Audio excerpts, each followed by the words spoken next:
नमस्कार, स्वागत है आप सभी का सक्सेस स्टेप्स का यूट्यूब चैनल में। दोस्तों, आज हम प्रकाश का जो टॉपिक हमने स्टार्ट किया था उसके भाग 2 को आज हम कंप्लीट करेंगे।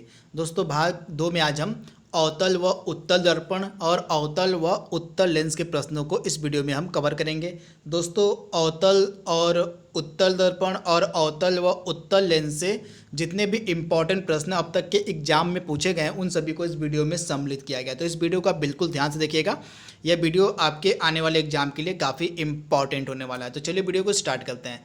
पहला प्रश्न हमारा है, कार के पीछे के यातायात के दृश्यावलोकन के लिए किस प्रकार के शीशे का इस्तेमाल किया जाता है।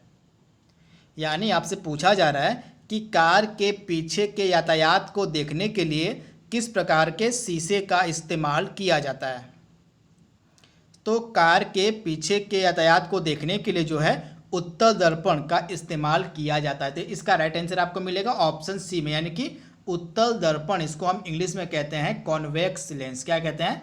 Convex mirror. क्या होता है? तो कॉन्वेक्स मिरर यानी कि उत्तल दर्पण का इस्तेमाल किया जाता है कार के पीछे के यातायात के दृश्यावलोकन के लिए, यानी कि कार के पीछे या बसों के पीछे का जो यातायात है उसको देखने के लिए जो है कॉन्वेक्स मिरर यानी कि उत्तल दर्पण का इस्तेमाल किया जाता है। तो आप इसे याद रखिएगा। तथा उत्तल दर्पण में जो है किसी वस्तु का प्रतिबिंब आभासी, सीधा व वस्तु से छोटा बनता है। तो इसे आप याद रखिएगा। जो उत्तल दर्पण होता है, इस उत्तल दर्पण में किसी भी वस्तु का जो प्रतिबिंब है वह आभासी बनता है। आप नोट डाउन कर लीजिएगा।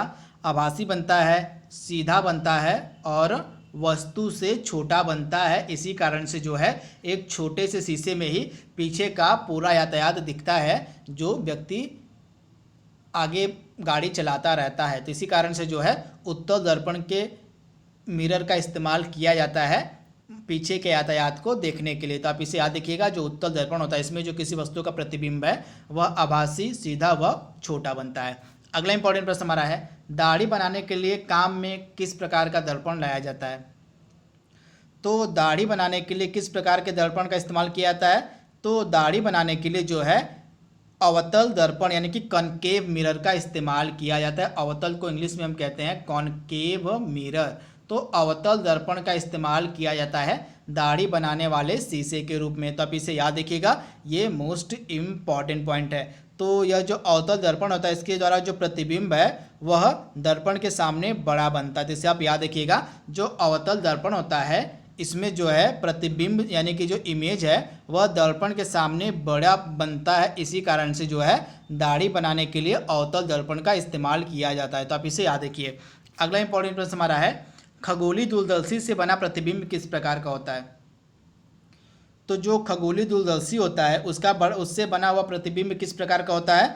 तो काल्पनिक और बड़ा, यानी ऑप्शन इसका बी बिल्कुल सही है। खगोलीय दूरदर्शी से बना हुआ जो प्रतिबिंब होता है वह किस प्रकार का होता है।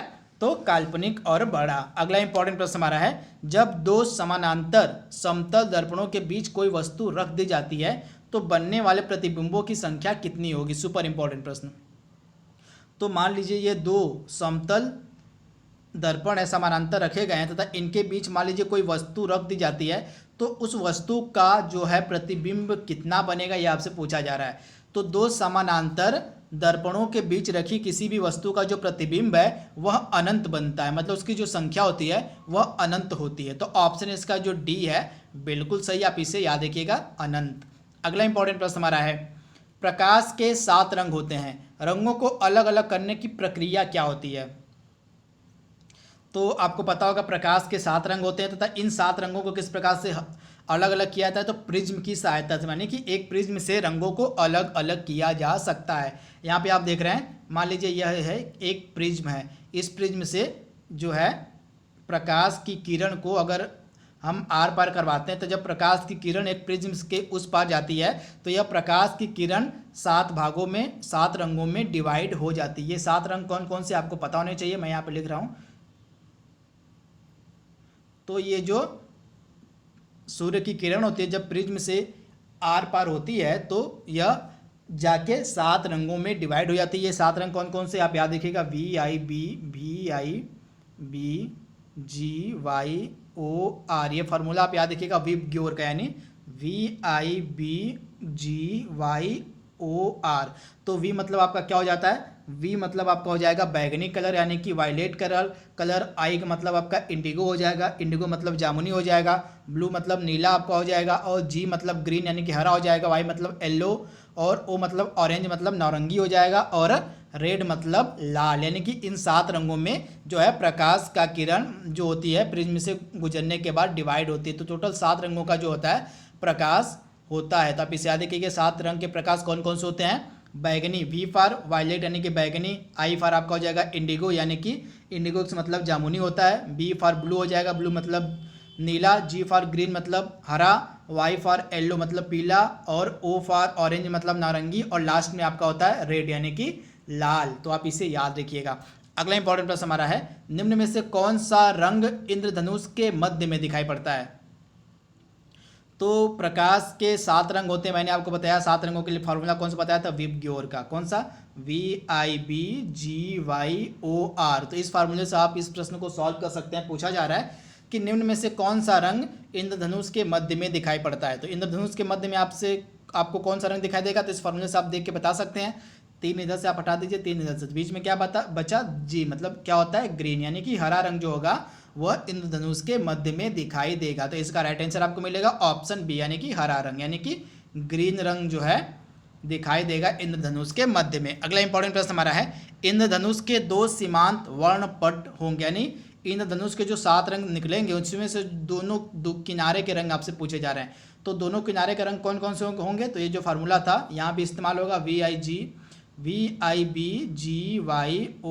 तो इसमें से आप देख के बता सकते हैं किनारे पर दोनों कौन से रंग हैं, V और R मतलब यहाँ पे रेड हो जाएगा, और V मतलब बैगनी हो जाएगा। तो बैगनी और लाल आपका राइट आंसर हो जाएगा।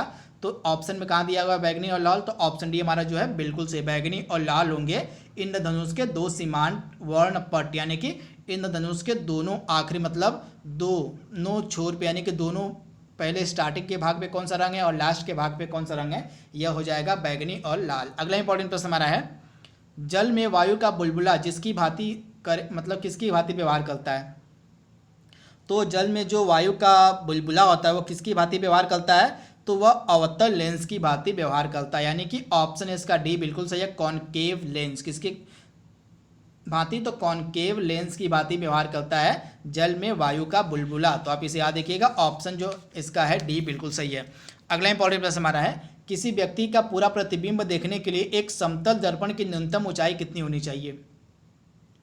तो किसी व्यक्ति का पूरा प्रतिबिंब देखने के लिए एक समतल दर्पण की न्यूनतम ऊंचाई कितनी होनी चाहिए, तो व्यक्ति के ऊंचाई की आधा, यानी कि h/2, यानी कि कहाँ पे दिया हुआ है, व्यक्ति की ऊंचाई का आधा। ऑप्शन आपका बी बिल्कुल सही है, किसी व्यक्ति का पूरा प्रतिबिंब देखने के लिए जो है एक समतल दर्पण की ऊंचाई कितनी होनी चाहिए, व्यक्ति के ऊंचाई की आधा। तो आप इसे याद रखिएगा, ऑप्शन बी इसका बिल्कुल सही है। अगला इंपॉर्टेंट प्रश्न हमारा है, दूरदृष्टि दोष निवारण के लिए क्या काम में लाया जाता है। सुपर इंपॉर्टेंट प्रश्न। तो सबसे पहले आप याद रखिएगा दूरदृष्टि दोष होता क्या है।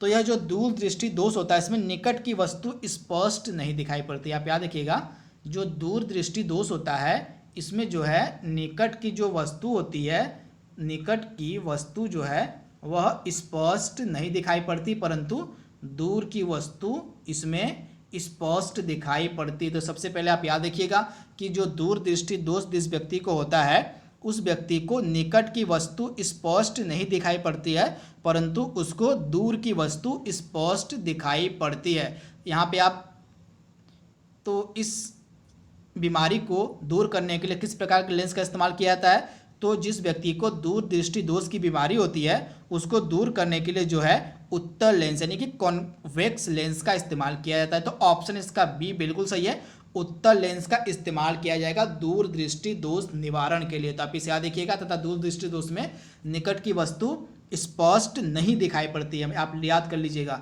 निकट की वस्तु स्पष्ट नहीं दिखाई पड़ती है दूरदृष्टि दोष में, परंतु दूर की वस्तु स्पष्ट दिखाई पड़ती है। तो आप इसे याद रखिए।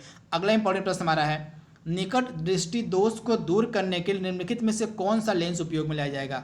तो हमने दूरदृष्टि दोष के बारे में पढ़ा था, यहाँ पे निकट दृष्टि दोष में क्या होता है, तो इसमें जो है निकट की वस्तु स्पष्ट दिखाई पड़ती है। आप इसे याद रखिएगा, इसमें जो है निकट की वस्तु स्पष्ट दिखाई पड़ती है, परंतु जो है दूर की वस्तु इसमें अस्पष्ट यानी कि अच्छे से दिखाई नहीं पड़ती है, तब इसके निवारण के लिए किस प्रकार के लेंस का इस्तेमाल किया जाएगा? तो निकट दृष्टि दोष के निवारण के लिए जो है किसका इस्तेमाल किया जाता है? तो अवतल लेंस का। तो ऑप्शन इसका बी बिल्कुल सही है, अवतल लेंस का इस्तेमाल किया जाता है निकट दृष्टि दोष को दूर करने के लिए। तो ऑप्शन इसका बी बिल्कुल सही है। निकट दृष्टि दोष में होता क्या है? इसमें जो है निकट की वस्तु तो स्पष्ट दिखाई पड़ती है, परंतु दूर की वस्तु अस्पष्ट, मतलब दूर की वस्तु नहीं दिखाई पड़ती है, तथा इस समस्या का समाधान करने के लिए अवतल लेंस का इस्तेमाल किया जाता है। अगला इंपॉर्टेंट प्रश्न हमारा है, पढ़ने में काम आने वाले ग्लासेस किस प्रकार के लेंस के बने होते हैं? तो पढ़ाई में जिस प्रकार के ग्लासेस इस्तेमाल में लाए जाते हैं वे उत्तल लेंस से बनते हैं। तो ऑप्शन जो इसका है बी बिल्कुल सही है, उत्तल लेंस, यानी ऑप्शन बी इसका बिल्कुल सही है। अगला इंपॉर्टेंट प्रश्न हमारा है, खोज बत्ती जिसको हम सर्च लाइट के नाम से जानते हैं में किस प्रकार के दर्पण का इस्तेमाल किया जाता है? तो जो खोज बत्ती होती है इसमें किस प्रकार के दर्पण का इस्तेमाल किया जाता है? तो इसका राइट आंसर आपको मिलेगा नतोदर दर्पण, इसको हम कहते हैं अवतल दर्पण भी, इसे भी आप याद रखिएगा, नतोदर को हम अवतल दर्पण के नाम से भी जानते हैं। तो अवतल दर्पण का इस्तेमाल किया जाता है खोज बत्ती में, तो आप इसे याद रखिएगा, अवतल दर्पण को नतोदर दर्पण के नाम से भी जाना जाता है। अगला इंपॉर्टेंट प्रश्न हमारा है, समान आंख के लिए स्पष्ट दृष्टि की न्यूनतम दूरी कितनी होती है? तो सामान्य आंखों के लिए जो है स्पष्ट दृष्टि की न्यूनतम दूरी कितनी होती है? तो 25 सेंटीमीटर, यानी ऑप्शन जो है इसका डी बिल्कुल सही है। अगला इंपॉर्टेंट प्रश्न हमारा है, मनुष्य की आंख में किसी वस्तु का जो प्रतिबिंब है किस भाग पर बनता है? तो मनुष्य की आंख पे जो है किसी वस्तु का प्रतिबिंब किस पार्ट पे बनता है आंख के? तो रेटिना, यानी कि दृष्टि पटल पे। तो आप इसे याद रखिएगा, दृष्टि पटल जिसको हम इंग्लिश में कहते हैं रेटिना, रेटिना पे किसी वस्तु का प्रतिबिंब बनता है। तो आप इसे याद रखिएगा, ऑप्शन डी इसका बिल्कुल से दृष्टि पटल यानी कि रेटिना पर जो है किसी वस्तु का प्रतिबिंब बनता है। अगला इंपॉर्टेंट प्रश्न हमारा है, निम्न में से कौन सा प्राथमिक रंग नहीं है?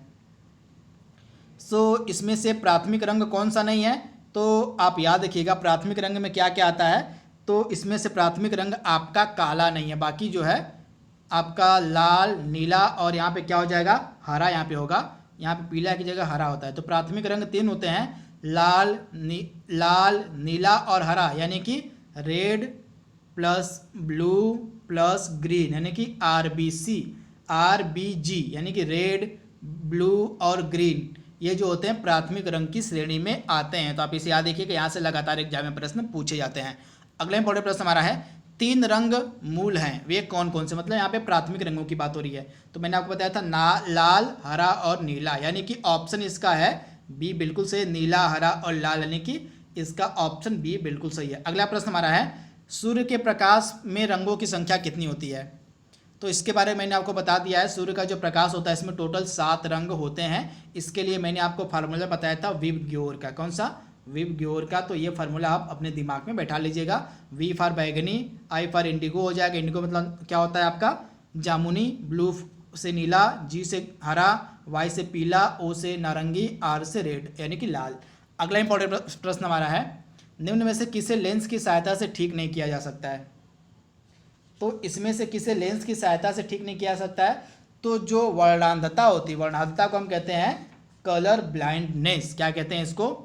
वर्णांधता को हम इंग्लिश में कहते हैं कलर ब्लाइंडनेस। यह जो बीमारी होती है यह अनुवांशिक बीमारी होती है। क्या होती है? तो यह जो बीमारी होती है यह अनुवांशिक बीमारी होती है, तथा इसको हम जो है लेंस की सहायता से ठीक नहीं कर पाते हैं। तो आप इसे याद रखिए कि तथा यह जो बीमारी होती है इस बीमारी में व्यक्ति को लाल और हरे रंग में अंतर समझ में नहीं आता। जो व्यक्ति इस बीमारी से पीड़ित होता है कलर ब्लाइंडनेस यानी कि वर्णांधता से, वह व्यक्ति लाल और नीले रंग में जो है अंतर नहीं कर पाता है। लाल और हरे रंग में, सॉरी, लाल और हरे रंग में वह व्यक्ति अंतर नहीं कर पाता, जिसको कलर ब्लाइंडनेस यानी कि वर्णांधता की बीमारी होती है। तो आप इसे याद रखिए तथा इस बीमारी को लेंस की सहायता से ठीक नहीं किया जा सकता है तथा यह अनुवांशिक बीमारी होती है। अगला इंपॉर्टेंट प्रश्न हमारा है, रंगीन टेलीविजन के प्राथमिक रंग कौन से होते हैं?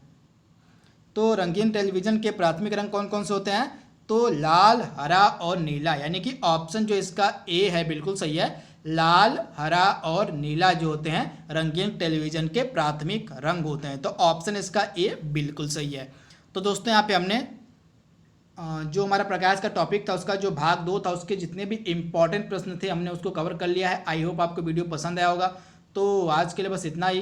Thank you, thanks for watching, thank you.